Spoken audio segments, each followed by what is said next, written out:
Sure, no, as long I think the thing though is that he has to get his retirement papers filled out and sent into the league office, because that's one thing he never did last year. He never got around to doing that. So technically, he never really had to be reinstated because he never really was. So why was he reinstated then? Wasn't he officially reinstated? I'm pretty sure. Well, yeah, he kind of had to be. I mean, I think it's because Green Bay took him off of the roster, but he never officially retired. So they kind of had to do something to get him back in. But that's the thing. That was the big thing about him last year. I remember reading like in July last year that he hadn't turned in his retirement papers yet. I don't think he has yet, but I haven't heard anything on the story. I'm still not waiting. I'm waiting for him to file those papers. I'm abstaining from anything. That's why when I heard, it's funny when he retired the first time, everybody was like, "Oh, Favre retired," sentimental and all that. This time it was like, "Oh, Favre retired? Yeah, we'll see." Okay. We'll see exactly. Stay tuned again. Stay tuned. Yeah. So when's opening day again? Sunday. What's the first game? There's like 5 of them. I don't even remember. Oh, okay. Who can you remember any of them? The Rays are one of them. Oh. I don't know who the Rays. I think they're playing the Red Sox. I don't remember. There's like 5 games on Monday, on Sunday and Monday on ESPN and ESPN2, and it's finally happening. And one thing that I actually heard, and it confirmed what we talked about a few weeks ago, I think in our first podcast, spring training was longer this year. They actually did extend it. Yeah, I remember hearing that actually back in like February. Yeah, see, I don't actually remember ever hearing that, and because they were talking about it the other day, and I was like, we knew that the opening weekend was later, but who knows if that was because of the way the schedule fell, but it actually was longer, and I don't know how I feel about a longer spring training. I mean, they've played, some of the teams have played like 30 games, 35 games. That's a lot. I would think you would try and be keeping guys fresh and all that. And if you're playing 35 games, I mean, that means that is your total for the year to like 190, and that's if you didn't make the playoffs. And so I mean, it's a long spring training. There's obviously reasons they did it, but I see. If I was a manager in baseball, I'd treat the spring training games just like if I was a football coach. I'd be like, we're gonna play you guys the first 2 innings, and then you're gonna sit down so you can keep your reflexes going and everything like that, but we're not going to even begin to risk you guys getting worn out or anything like that. And you throw in the World Baseball Classic. I just for some of the players. Not everybody wants to do that. I'm excited for opening day. I'm ready to see. I love baseball. I get the feeling that I'm kind of excited too. I'll probably sit down and watch one game and go, "Why was I excited again?" And I'll come back to it like in June, maybe like watch something else or something. But I probably. Yeah, this is actual somewhat genuine excitement on my part. Actually, I don't know how long it will last, but I am. 3 weeks. 3 weeks until our game. Yeah, we're going to a Cubs game. We're going to be broadcasting live from Wrigley Field. I'm joking. I wish. Yeah. By the way, they're playing Cincinnati Reds. You didn't remember who they were playing. Oh yes, I did remember. Actually, they're playing the Reds. Yeah. When I asked you the first time, yeah. I chose that game because Ohio. Quick tangent. I know a guy who's going the next day to see them play the Reds. He's going the 23rd. Oh, the 23rd. Yeah. It's going to be exciting. Yeah, quick tangent. But opening day is this weekend. Sweet.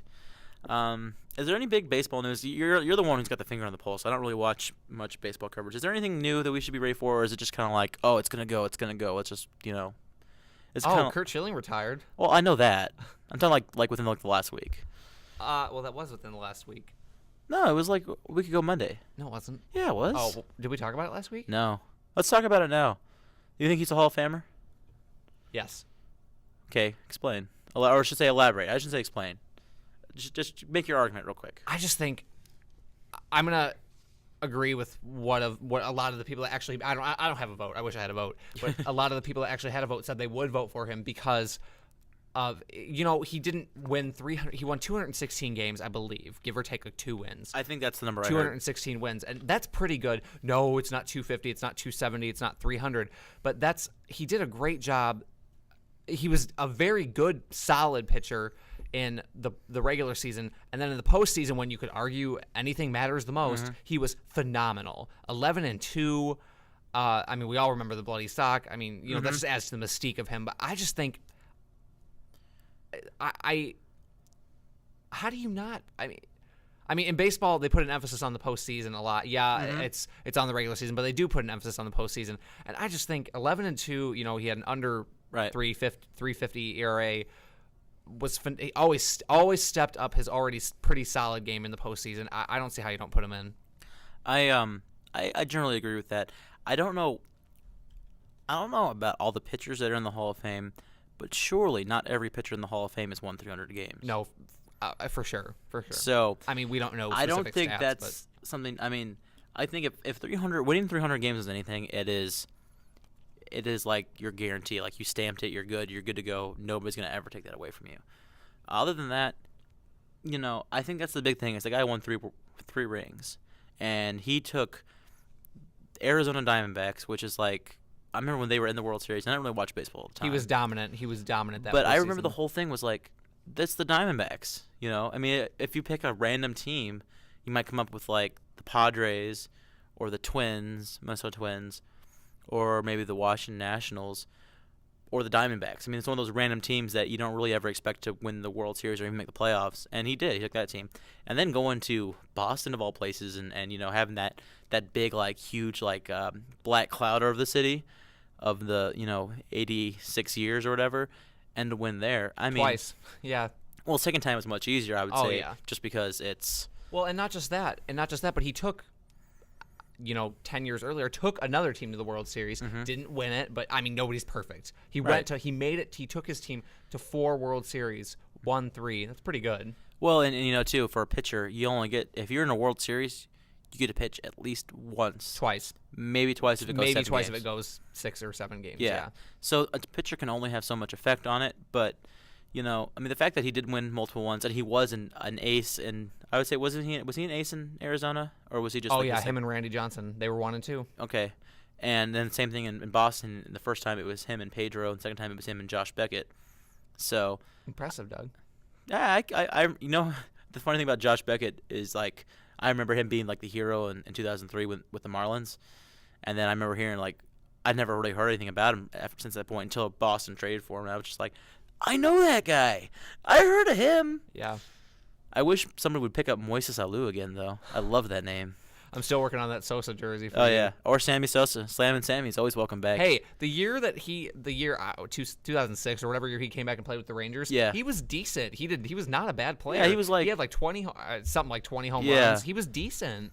I'm surprised he didn't. Nobody else would take him after that. I was gonna say, do you know how many teams would want somebody that just hits 15 home runs, let alone he hit like over that. So I got to ask you really quick, just because we'd be remiss if we didn't bring it up at all. Okay. How's your bracket?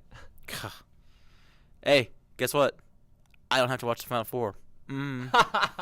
Yeah, see, we had to bring that up. I will say this really quick. I think it's going to be a good Final Four. It's number 2 seed Michigan State, Big Ten versus UConn, number 1 seed, and then the other half is number 3 seed Villanova versus number 1 seed UConn. My 2 teams for the championship game are still alive: UConn and UNC, the 1 seeds. If you recall, I said I had all you had all 4 1 seeds. So I'm Duke 2 for 4. and was it who was the other one? No, not Duke. Wasn't Duke with a 1 seed? No, Pitt and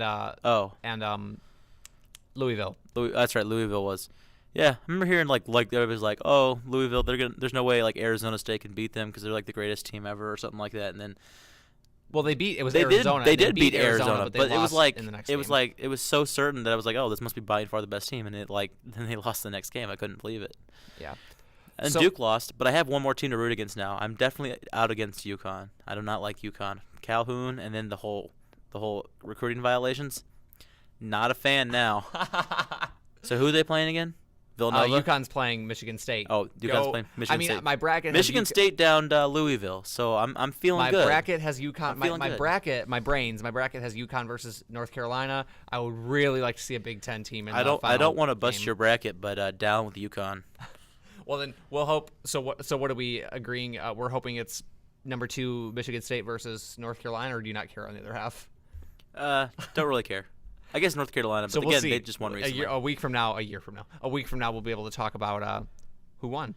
All right, I just want to interject real quick. We got about 5 more minutes left, so I think it's time for our top 5 lists of this week. This is becoming okay. It's my turn to host it this time. Right. You get to say yours first too this time. Okay, we'll switch off every week. This has become, if you've been listening, which hopefully you have, this has become a top 5 thing that we're going to do every week now, just different sport, different maybe hot topic, whatever. And this week, Doug, obviously with opening day right around the corner, thank goodness, I wanted you to tell me right now. Mm-hmm. Your top 5